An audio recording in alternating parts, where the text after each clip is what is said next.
Ok les gars, maintenant on va poursuivre avec une autre étape. Ici il est question maintenant de savoir comment est-ce qu'on fait pour supprimer l'arrière-plan d'une photo sans toutefois abîmer la photo. Je dis bien sans toutefois abîmer la photo. Il sera maintenant question pour nous de voir comment est-ce qu'on peut le faire. Et si vous avez constaté, nous sommes avec cette plateforme qui est Remove BG. Voilà le nom en fait de la plateforme Remove BG. C'est en quelque sorte une application, mais vous pourrez travailler avec cela comme un site. Ça dépend de vous. Donc il suffit juste d'aller sur Google Chrome et de taper removebg.com et cela va s'afficher.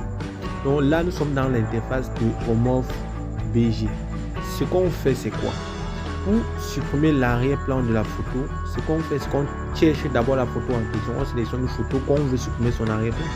Donc ce qu'on fait, c'est qu'on clique sur télécharger une image. Vous voyez ce qui se passe. Voilà la photo.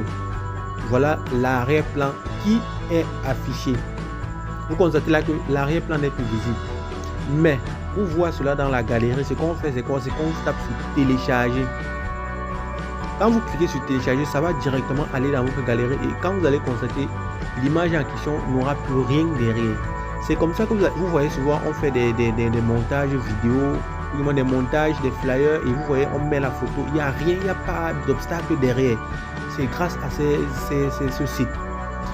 Vous avez aussi une autre alternative. Vous décidez de mettre un fond, votre choix derrière cette photo. Donc maintenant, il est question pour nous de voir comment est-ce qu'on peut le faire. Mais avant, on télécharge d'abord l'image comme ça a été fait. Après, on va voir la différence entre ces deux images. Maintenant, pour pouvoir modifier ou même mettre l'arrière-plan de son choix, on clique ici. Vous voyez, on a mis modifier. On clique juste sur modifier et ça va nous renvoyer dans aperçu. Voilà ce que ça nous affiche.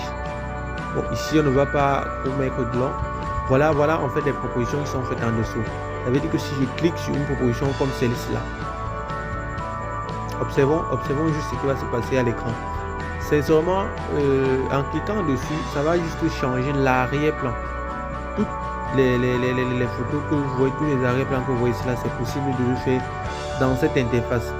Que ce soit en termes de couleur, vous voyez comment l'arrière-plan est complètement différent. Si c'est que je sélectionne une couleur, vous voyez qu'avec la couleur, c'est donc en fait c'est au choix. Comme je l'ai dit, c'est en fonction de l'objectif visé. C'est en fonction de l'objectif qu'on veut atteindre. Quand on décide de sélectionner un arrière-plan qui correspond avec notre photo.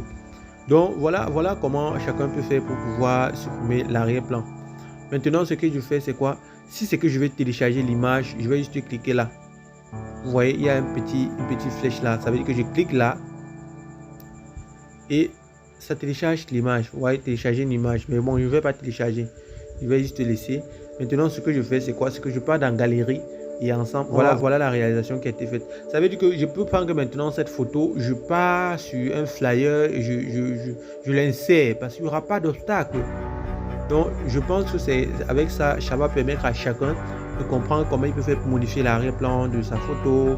Si c'est qu'il veut mettre un arrière-plan qui le correspond, qui le convient, il peut sélectionner. Il y a plusieurs modèles. Tu sélectionnes un modèle et du coup ça apparaît. Si c'est